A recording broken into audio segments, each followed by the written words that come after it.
It's horrific. The community left in shock. It's unimaginable. After the brutal murder of a 10-year-old girl. How could they do that? They have no heart, no soul. 3 people accused of doing it.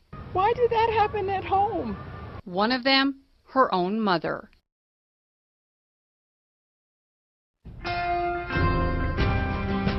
Two of the 3 people accused in the murder of 10-year-old Victoria Martens appeared before a judge today. One of them, her mother. The judge was not easy on them. We do want to warn everyone, some may find this information disturbing. You may want children to leave the room. Also, there are aspects of this crime we've chosen not to report because it is too graphic. But today, Victoria's mother and her boyfriend did make their first court appearance. I believe the gentleman does pose a danger to the community. 31-year-old Fabian Gonzalez told police he met Michelle Martin, Victoria's mother, on an internet dating site and started dating about a month ago. They were living together. Gonzalez's 31-year-old cousin, Jessica Kelly, had recently been let out of prison and was also staying at the apartment. Police say early Wednesday morning there was commotion at the apartment. When police showed up, they found 10-year-old Victoria dismembered, wrapped in a burning blanket in an attempt to dispose of the body. Martins told police Fabian and Jessica gave her daughter meth to calm her down. Police believe she was stabbed and strangled. Victoria's mom admitted to watching it all. Last night, her boyfriend tried to blame his cousin, Jessica, for it all. I tried my best to protect Michelle and the baby. But what happened then? Why is there a girl that's dead? That's because Jessica Kelly did it. Gonzalez is charged with child abuse resulting in death, rape, and a slew of other charges. Michelle Martin faces the same charges but not rape. Now, the judge said she considered them both flight risks and set their bonds at $1 million cash only. Now, there has not been a criminal complaint filed on Kelly as of yet because police say she is still in the hospital with a broken leg. She jumped from a second-floor balcony to try to escape from police. This crime has sparked outrage in the community, with people taking to social media to express exactly how they feel about those 3 suspects. Here's News 13's Haley Rush with what people are saying. Haley. Kim, people are not holding back today. Just one look at the mother's Facebook. She's being called sick, disgusting, and much worse. I think I'd do what she did to her daughter if I saw her in person and see how she likes it.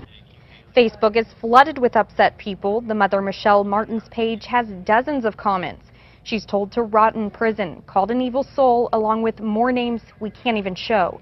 Jessica Kelly's Facebook is also filled with upset comments. We also spoke to the organization New Mexicans Against Child Abuse. The founder of the organization told us she hopes the suspects spend the rest of their lives in prison. When something like this happens, it shakes us up. I mean, really, we don't even know how to respond to something like this. We also spoke to people in Albuquerque today. Some mentioned wanting to bring the death penalty back. Most said they hope if the 3 are found guilty, they never walk the streets again.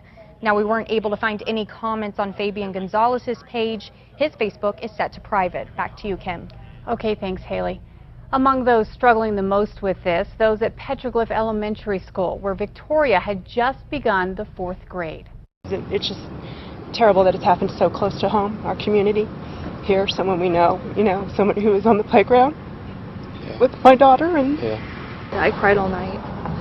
After my husband and I figured out, and after we put my kids to bed, I cried all night. My husband cried too. Today, parents and grandparents struggled as they dropped off their kids, still trying to process what happened. Some say they did speak with their kids last night to tell them what had happened. Others couldn't bear to do it. Rosemarie Chavez, a grandmother, clutched flowers as she walked up to school with her grandson today. Darlene, I don't have enough flowers. I would like to heal the heart of every one of these children and their parents. There are not enough flowers. We're very sorry. A team of grief counselors and extra staff was brought into the school today and will likely be a long-term thing there. Parents tell us Victoria's little brother is also a student at the school. APS also posted a tribute to Victoria today on their website, saying in part, Our hearts ache today for Victoria. We cherish and protect our students, and like the rest of Albuquerque, are having a hard time wrapping our heads around the fact that someone could treat one of them so horrifically. Victoria is in our thoughts and prayers as we hold our children just a little tighter on this sad day. We continue to dig up new details on the suspects. Jessica Kelly just got out of prison 10 days ago, where she was finishing up a sentence for a sex crime. News 13's Catherine Mazzone has more on that part of the story. Jessica Kelly was sentenced to 3 years in prison back in 2013, originally charged with raping a woman with a friend. However, she was only convicted of conspiracy to commit that rape. She served 2 years, then got out last year and was caught with drugs and sent back to prison until last week. That finished her sentence and her parole. On her Facebook page, a friend asked her last week what she was in for. She replied trafficking, as in drug dealing, and a parole violation, never mentioning it all stemmed from a sex crime.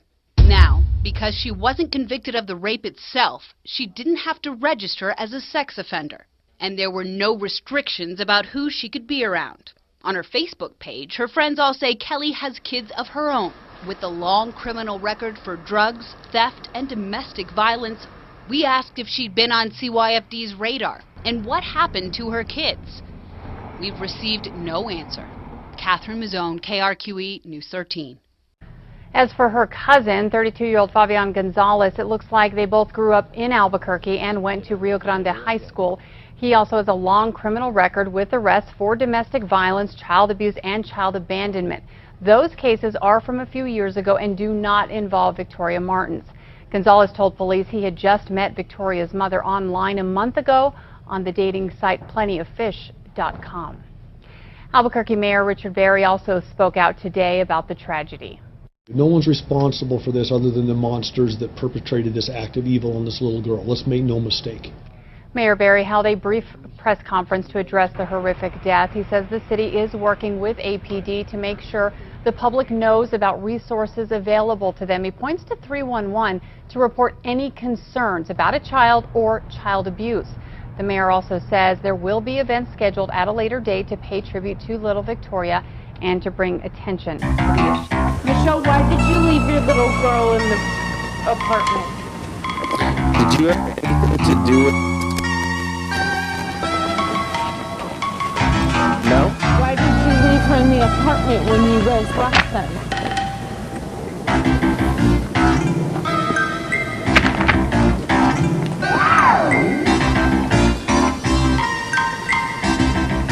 Fabian, what happened?